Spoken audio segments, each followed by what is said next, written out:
Hi, this is William Ramsey. Welcome to William Ramsey Investigates. On tonight's show, I have a very special guest. His name is Drew Hurst Beeson. And in 2020, he published a book, which I just completed this morning. The title of that book is Paratrooper of Fortune, the story of Ted B. Braden, Vietnam Commando, CIA Operative, Congo Mercenary, and just maybe D.B. Cooper. And he's also an author of other books. Another one is Sighting In on the Zodiac Killer, Unmasking America's Most Puzzling Unsolved Murders. Also, I think there are some fiction books, The Cloak of the Brethren and Asleep in Hell. And he also hosts a true crime YouTube channel. What's the name of your YouTube channel? It just goes by my name. It's Drew Beeson. Drew Beeson, gotcha. Beeson. So, Correct. Drew, thanks for being on the show. How are you? I'm doing well. Thanks for having me on, William. Cool. Well, for people who don't know of your background, can you talk a little bit about it and what led you to this very interesting book about the legendary D.B. Cooper mystery? Well, I've always liked all things concerning unsolved mysteries. Actually, the TV show Unsolved Mysteries that was hosted by the great Robert Stack was a big influence on me, as well as many others. And I always liked cases that weren't solved and the mystery behind them. And this case was no different. This was the case of D.B. Cooper, who jumped out of an airplane in 1971 with $200,000 in $20 bills strapped to his body. So as soon as I learned that story, I was hooked. I mean, that guy was a legend to me. And I can't remember exactly how old I was at the time when that show came on. I was probably something when I in my 20s, but it stuck with me ever since. Gotcha. And so what? It was Unsolved Mysteries, but tell people who may not know the story of D.B. Cooper, what the whole background or the details around this daring robbery or skyjacking, as it was called. What were the details around it? Well, the details were, and it was kind of a first of its kind type of crime. It was called a skyjacking, which is hijacking an airplane for money, and it was a little different than anything that's ever happened before. Of course, well, on the eve of Thanksgiving, on November 24th, 1971, a man wearing a tie and an overcoat and carrying a briefcase was calmly walking through the airport in Portland, Oregon, and he bought a $20 ticket to Seattle, just a short flight north of Seattle, and he calmly boarded the plane. It was Northwest Orient's Flight 305, and he boarded the plane. He was the last passenger on. He took a seat in the back. And before the plane took off, he asked one of the stewardess. He says, "Miss, I have something for you." And he handed her a note, and she thought the stewardess thought he was just flirting with her. And he says, "Miss, I really need you to read that note." So she opened up the note, and it says, "Miss, I have a bomb, and I'd like you to sit next to me." So he finally got her attention, and she wound up sitting next to him, and he gave her demands, and she took it up to the cockpit to the captain, and it said, he's got a bomb in a briefcase. He's going to blow us up if we don't meet his demands. And those demands were 4 parachutes, 2 front chutes, 2 back chutes, and $200,000 in cash. So they quickly met his demands. They didn't want to take any chances. So plane takes off towards Seattle. And this all starts to unfold. And as soon as the plane lands from Portland in Seattle, they bring the money to the hijacker, and all the passengers get off except for a man later is going to become known as D.B. Cooper. He actually, when he bought the ticket, he gave the name Dan Cooper. D.B. Cooper was actually a media screw up because they were immediately looking for someone with a last name Cooper. And someone said there's a D.B. Cooper here that lives in, the area. So that's just that someone overheard that. So that name became legend. But he always went under the name Dan Cooper when he bought the ticket. So D.B. was just really a media screw up that stuck. So anyway, all the passengers get off. He's still on the plane. They bring on the cash. It was in $20 bills as he had requested. They brought him 2 front parachutes and 2 back parachutes. Well, obviously the plan is to jump out of the plane with the money. And they've all figured this out by then. So the plane takes off, and D.B. Cooper, they have some negotiations. Well, first before the plane took off, this is very important from Portland. D.B. Cooper demanded that they left down the rear aft stair, and this was a Boeing 727 jet, and it was one of the only ones that had what they call a rear aft stair, where the staircase would come down in the middle, and you could either board the plane or exit the plane by that staircase. It wasn't used that often. What was special though is DB Cooper knew that jet could take off with that staircase in the down position. The pilots didn't even know this, but DB Cooper did, and there was some arguing back and forth with Cooper and the pilots. He was demanding that the plane take off with that stair down, and they said, no, we're not going to do it, not negotiable. So we finally gave in, and they raised the staircase, and the plane took off from Portland. Soon after the plane was in flight, there was some more negotiations about how far they could get. He originally said he wanted to go to Mexico. They informed him that we don't have enough fuel to make it to Mexico, so they settled on Reno, Nevada. And not too long after the plane took off from Portland, he sent the stewardess back up to the cabin. There was no one else but the two pilots and the flight crew left, and they were all up in the front of the plane. DB Cooper starts to put on one of the parachutes he was given. They did bring his money up, but they didn't bring it in the type of bag that he requested. So he immediately took out a pocket knife, started cutting the shroud lines to one of the parachutes he wasn't going to use, and he began to tie it around his body in the duffel bag that they brought it in. So a way to secure it to his body. It was probably about 40 pounds worth of $20 bills, which is extremely difficult to skydive with that kind of weight on you if you're not experienced at doing that.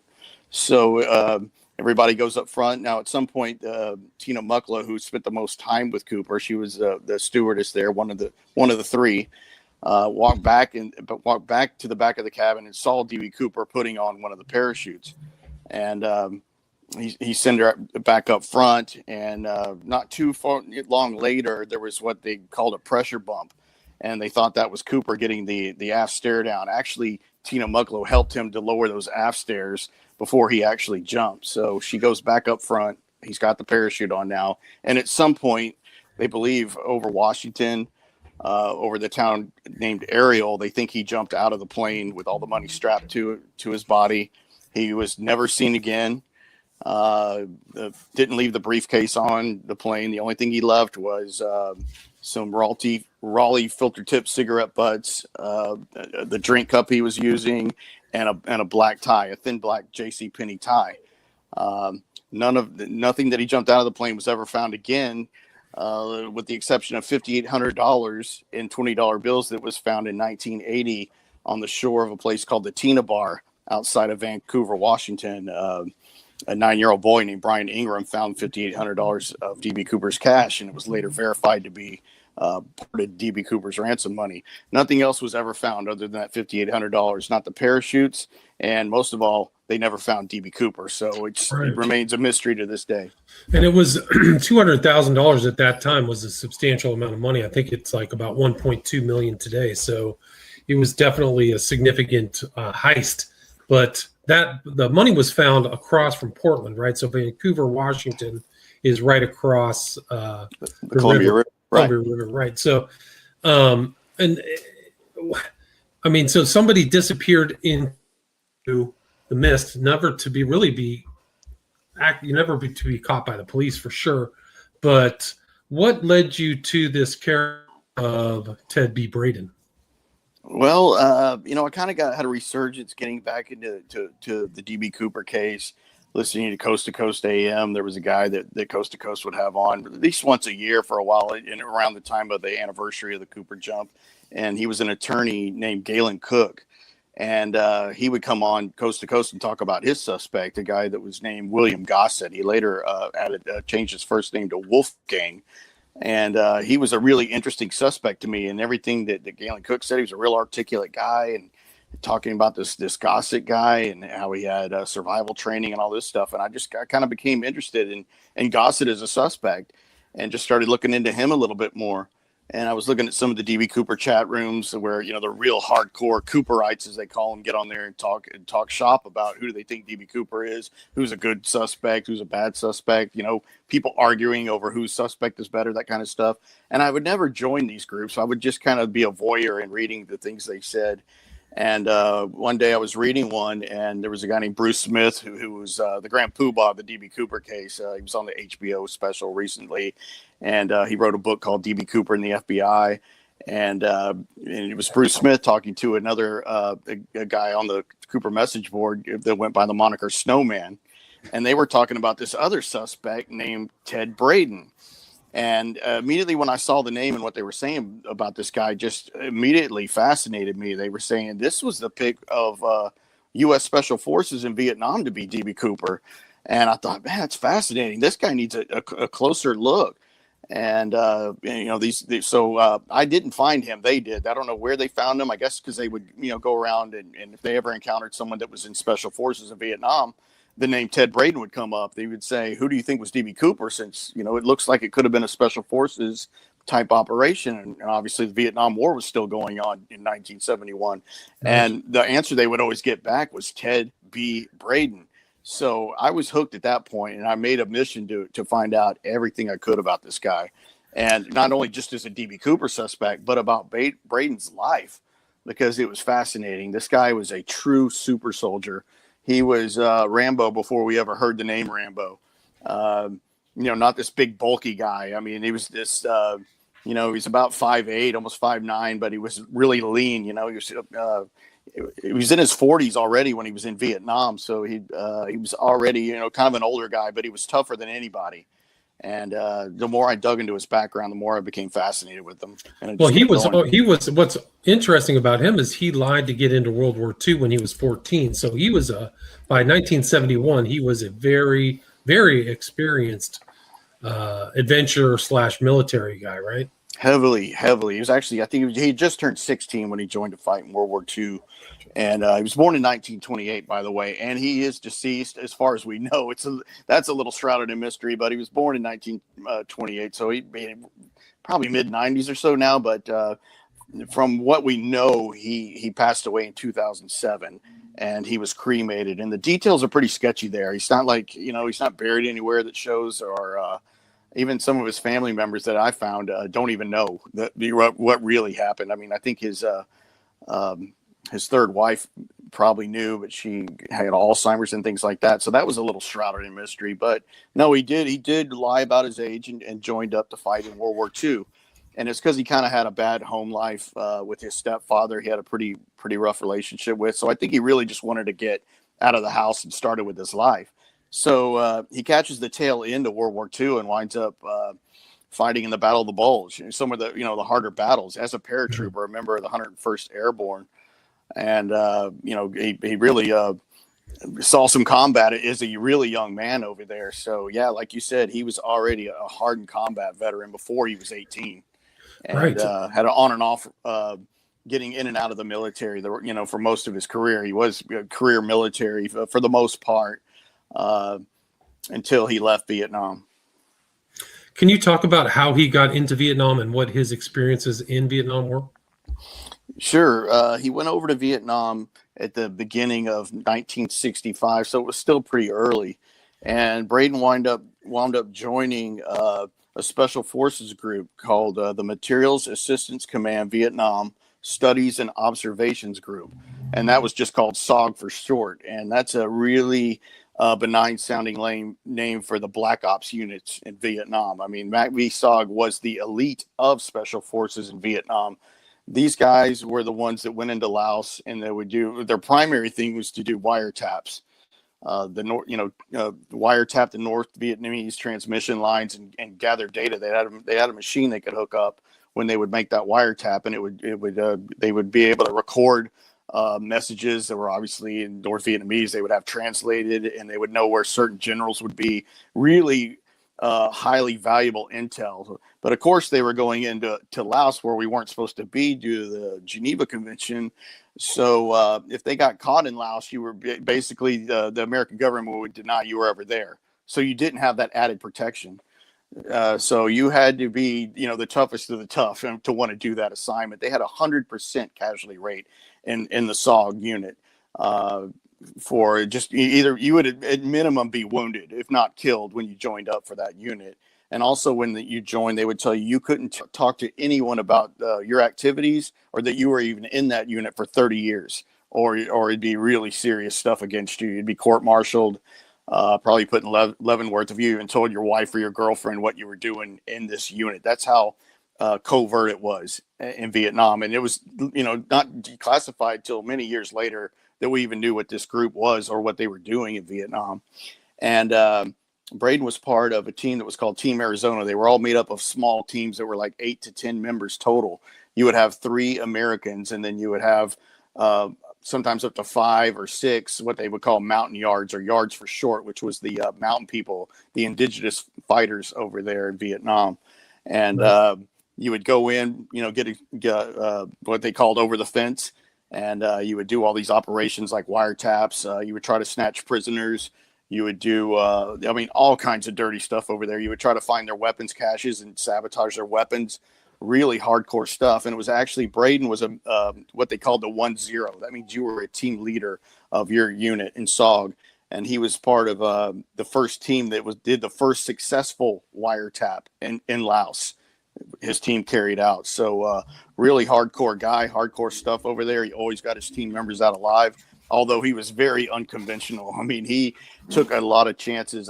His assistant team lead, a guy named Jim Hetrick, I got to know very well and got to interview for the book, told me so many interesting stories about Ted Braden while he was in Vietnam. He actually killed a guy, a friendly force, part of the South Vietnamese army, which Braden just didn't like those guys for whatever reason, even though you were fighting basically for the same team. Ted Braden just didn't like those guys for I don't know why, but they just said he didn't, and he wound up killing one of them. And they tried to draw him up, on charges for that, and it went nowhere. I mean, quickly. They just basically brushed it under the rug and acted like it never happened. So even in Vietnam, Ted Braden was being protected by a higher force. Someone much higher up than him apparently liked him, and then they would, cover up any of his bad doings would get covered up really quickly. And didn't they have like I think you wrote in there like they just were kind of free for all. They were free for all. There was, as they said, there was no limitations on rules of engagement. And another way to put that was there were no rules of engagement for this type of unit. In MACV SOG, you didn't really have you would have to somewhat take orders from a higher up, a colonel or a general, but very rarely. These guys kind of did their own thing because it was so elite, and they were just trusted to do what they did, and you were definitely not supposed to talk about it. But yeah, there were no rules of engagement. Braden liked it because he was a daredevil skydiver, probably the best skydiver that ever lived.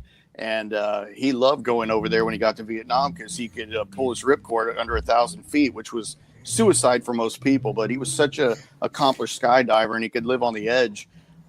He would always get away with it. As a guy named Donald Duncan said, who was Special Forces Vietnam, later became a real big anti-war guy when he got back to the States, said that Ted Braden had a secret death wish, but it was coupled with the amazing instincts of survival. And it's like something he'd never seen. It was just this guy could just do such daring things and always wind up living. And he was a special And didn't you guy. say that he ranked high on some kind of like cognitive tests too, right? So he kind of he was also daring, but also had relatively high intelligence, right? He had very high intelligence. It's what's called a GT score. And I've heard that called the General Technical Score in the Army. And I've also heard it called General Trainability. But anyway, his score was 150. And that's like at the highest range that you can get. And you can kind of extrapolate IQ from that, which would have meant, I don't know how it would be in a number of IQ, but it would mean you were on the very high end of IQ to score a 150 on a GT test, is what I was told. And Braden certainly had that high level of intelligence combined with all these abilities to be able to skydive and then, just covert warfare. He had it all. Right. And so he was in Nam, but then he decided he wanted to, or supposedly, go to the Congo, right? Right. He decided he wanted to become a mercenary because for Ted Braden, it was all about money. He never joined the military, even when he went to fight in World War II. It was never about patriotism or anything else. It was just in the beginning, just a way to get out of his, a bad home life. And what he discovered in the military was that he was a true super soldier. He had the ability to be a true super soldier. He just had that kind of genetic makeup to be a super soldier. And he found what he was good at, which was number one was jumping out of an airplane under any kind of circumstances. He was just the best at it. He was in a military jumping team called the Golden Arrows, where they would compete all around Europe. And he would often win most of those competitions. He was just that good at jumping out of a plane. He won multiple competitions doing that. So, going back to Vietnam, he was in a bar in Saigon where he would hang out a lot. And there was all kind of FBI types and CIA, mainly CIA types that would hang out there. And he was probably doing missions for them in Vietnam that a lot of people didn't know about. And, he would tell the other guys in his unit, if you ever see me in Saigon or around, you don't know me, because he was always running the black market and things like that. So he's sitting in a bar, and it's called the Carville Bar in Saigon in late 1966. I think it was December, and he heard about mercenaries fighting in the Congo, and they were making a lot of money to do it. And he was a sergeant first class at that point, and making decent pay, but not enough for him, because he was so good at what he did. He wanted to go make more money being a soldier. So, not having any real patriotic ties, he just decided to leave Vietnam on his own. He basically went AWOL, deserted Vietnam, finds his way back to the United States, stays over the Christmas holiday and in January, and he makes his way over to England. And finally finds himself over in Belgium, and he goes to a hotel where he's going to find this recruiter for mercenaries that fight in the Congo, and that's where he was told that they could be, at a certain hotel in Belgium. So he finally winds up meeting this guy. He was going to join one group, it turns into another. He finds up joining a group called the 5 Commando, which was famous for having a commander named Mike Hoare. He was called Mad Mike Hoare, an Irish guy, but Hoare was already gone at that point. A new guy took over named Ralph Peters. And so Braden makes it to the Congo. He goes through all their tests. He's under an assumed name when he gets there, of a Canadian guy that was special forces in Vietnam that had been killed in a mortar attack, a premature mortar attack that malfunctioned on the guy. So he used this name, and his name was Edward Horner. And so he's fighting in the Congo under 5 Commando under the name Edward Horner. So somehow the CIA finds out that Braden is down there, an American. I don't know who turned him in, but one of his own people. I think it was Colonel Ralph Peters, he thought, turned him in. So the CIA catches up with Braden at a hotel. 5 guys come out of a dark hallway, put guns to his head and saying, you're coming back with us. We know who you are. And they interrogate him. They take him to a hotel room and strip him down to a bed, and they interrogate him. What's your name? What have you done over here? When did you leave Vietnam? All this kind of thing for 3 days. Well, they finally whisk him into a car, take him to an airport, and fly him back to the United States. And he gets back to the United States, and he's now a prisoner at Fort Dix military base in New Jersey. And that's where he runs into a guy named, it was at the time Captain Hank Birch. And thank God I know Hank Birch, and Hank Birch had his story out there, because after he met Ted Braden, he was in charge of Ted Braden while he was in confinement at Fort Dix. And when Hank Birch met him, like watching over him, he became fascinated with him, because he immediately saw irregularities involving this guy. He was in his jail cell at Fort Dix, and he had a TV in his cell. He said this is unheard of in a military brig. The guy had a TV. He said he had filtered tip cigars, and anything with a filter was strictly forbidden at Fort Dix, because prisoners would use the filters to jam up the toilets and just make all kind of trouble. But Braden had TV, like I said. He had filtered tip cigars. He had his clothes looked perfect all the time. That's one thing about Ted Braden. He was extremely conscious about how he looked.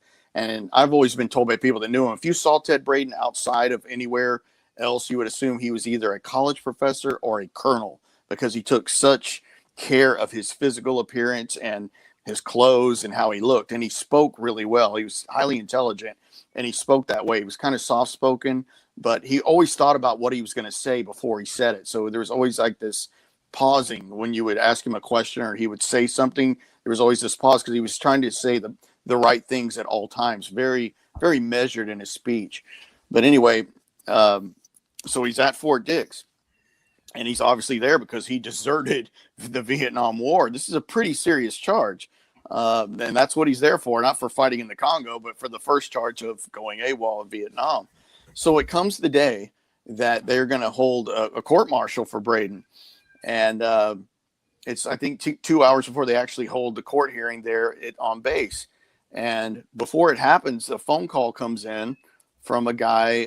His name was Harold Johnson, and he was the chief of staff of the entire U.S. Army. He was the highest ranking active member of the U.S. Army. Calls to intervene on Ted Braden's behalf and says, we're not going to be having that court martial today for Ted Braden. People are like, what? And he goes, what's the reason? And the reason given was there was not enough MPs on base to secure the courtroom. And Hank was there at the time and said, are you kidding me? This is Fort Dix. This place is crawling with MPs. You could look out the window and see 20 of them. This was such a contrived joke. And they couldn't believe this. The highest ranking guy in the Army was calling to intervene for this guy. So they wound up not having the court martial, and they offer Braden a general discharge. He's wanted for desertion. I mean, Right. and they give him a general discharge. This is insane. And he also gets in an argument over a special wristwatch. Braden balks at taking the general discharge and says, I'm not going to take this deal unless you give me my watch back. And I don't know how special this watch was, but he was literally holding out to get a watch back.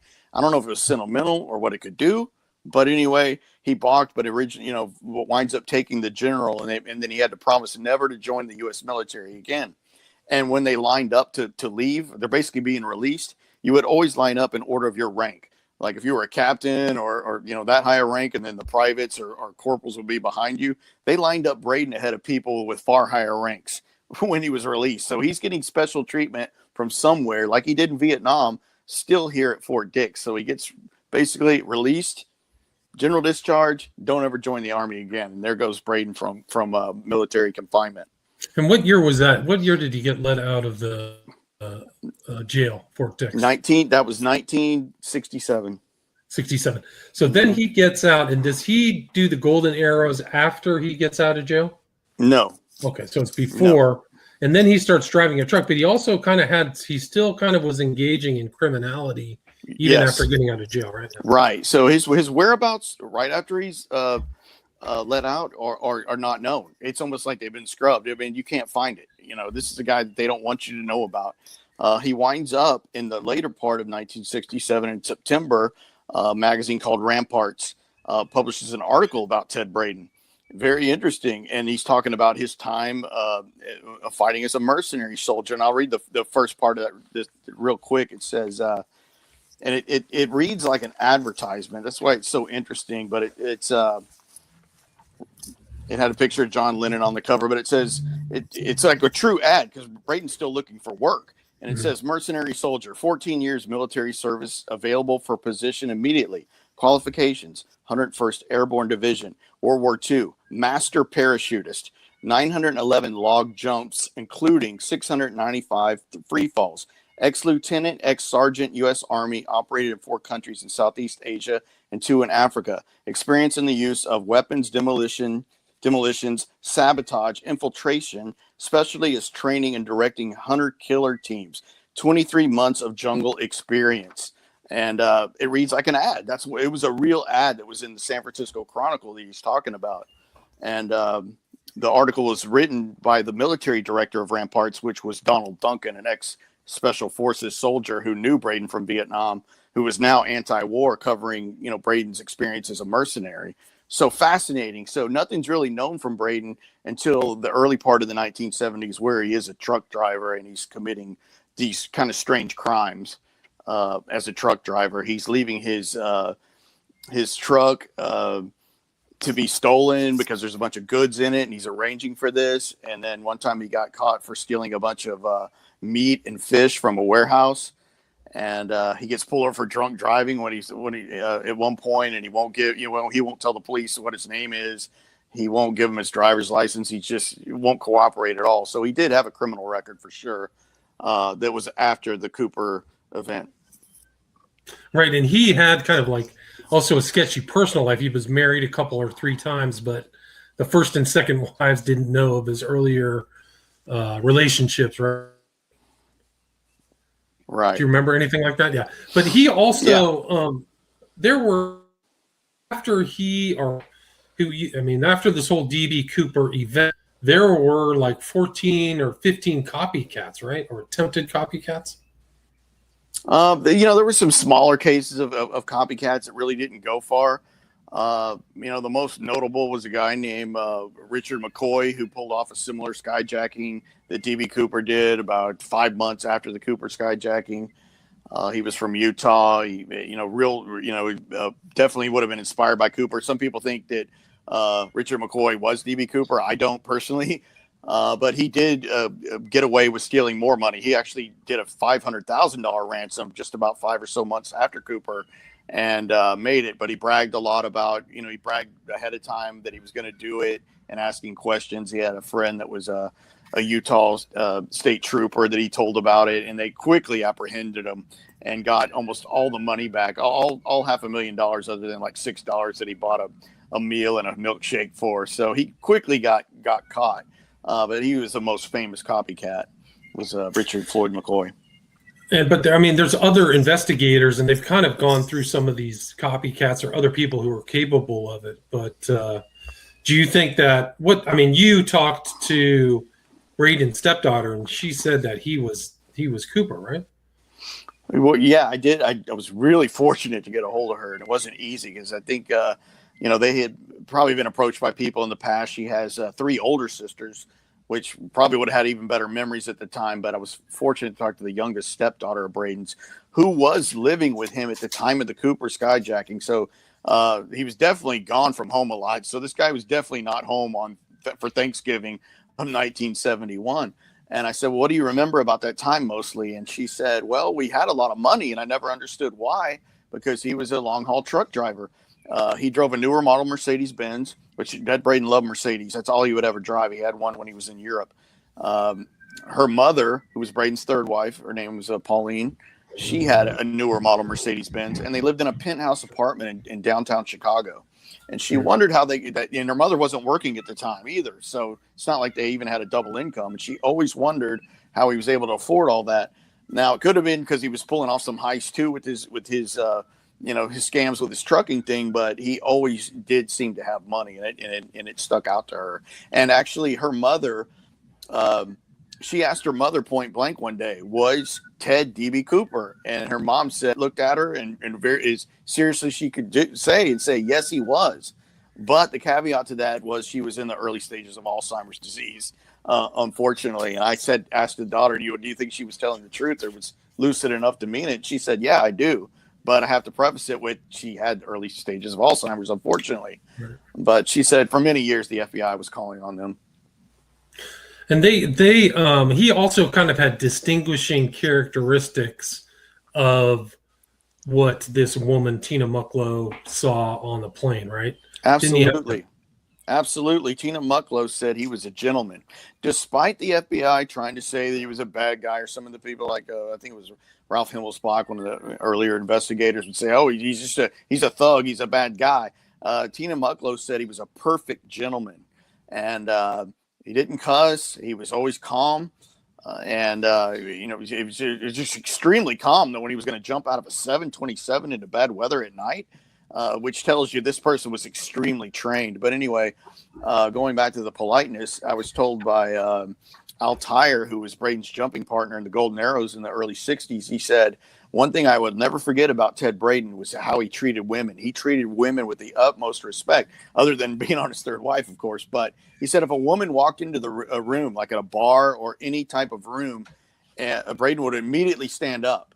And if you didn't stand up too, he would get all over you. And Al said, I remember one time a woman walked into a room, Ted stood up and I didn't. And I'll never hear, I never heard the end of it. He said, you better never let that happen again, Al, in my presence. When a woman comes into the room, you stand up immediately. It was one of the things you'd never forget about Ted Braden, and that really fits in with Tina. Also, of course, Tina Mucklow spent the most time with DB Cooper, and when she talked about his accent, she said he really didn't have a discernible accent, and she thought it was possibly because he was from the Midwest. Well, Braden was from Ohio.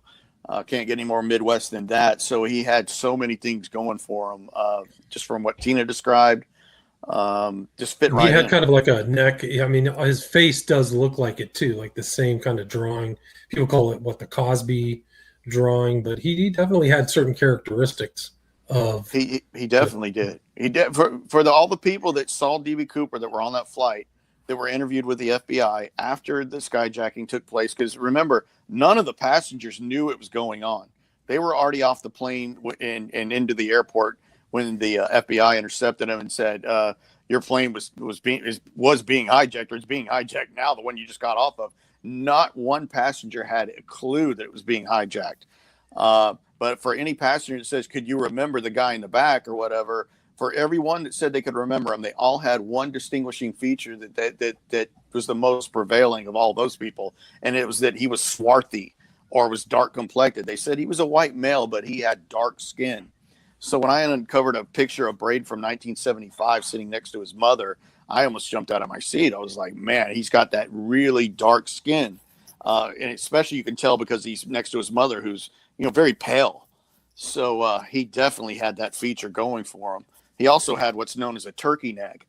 And that's important because a college student that was on the flight named Bill Mitchell was taking the most critical look at DB Cooper because he was jealous of him. Bill Mitchell was a 20-year-old college student on that flight, and he was sitting just adjacent from DB Cooper, and he remembers looking at DB Cooper thinking, why are these stewardesses making a fuss over this older guy? Remember, most of the eyewitnesses put DB Cooper as middle age. Ted Braden was 44 years old at the time of the skyjacking. But Bill Mitchell's looking at him like, why are these, I'm a just handsome, tall college student, and these are young, early 20s flight attendants, and they're attractive. Why are they fawning over this old guy and not even paying me attention? So he was jealous. And he remembered that DB Cooper had this sagging chin. And he told the FBI that as soon as he was interviewed, and the FBI wrote it down. They put sagging chin and spilled drink. Bill Mitchell remembered that. And that's a critical thing to have. I mean, because it's a genuine description from a guy that didn't forget because he was jealous. So that always stood out to me. And also, like this, the conduct of the caper itself never had any physical violence. So it's not like somebody panicked and had to punch somebody or engage in. It was such a controlled thing. You would have to think this person first timer, because when you compare him to other possible suspects who are much younger or first time criminals, they just act in a panicky way, right? When you compare it, so it's like this guy either is involved in other criminal or this kind of Rambo special ops thing where everything's placed out in time, which you had to do to pull it off successfully. Would you agree with that? Absolutely. Another, going back to Richard Floyd McCoy, who pull off a similar skyjacking. That's why if anyone ever thinks that he makes a good DB Cooper suspect, he really doesn't. Not just because he looks absolutely nothing like any of the sketches, but his skyjacking. And there's a great detailed article about what happened to him. He left his notes, his hijack instructions in the waiting room at the airport. One of the people working for the airport had to go onto the plane and say, "Hey, did anybody leave this?" And McCoy got out of the bathroom and saw the guy waving it. And he said, "That's mine." He had to quickly claim it because if they had opened the envelope, it was over. What a huge mistake.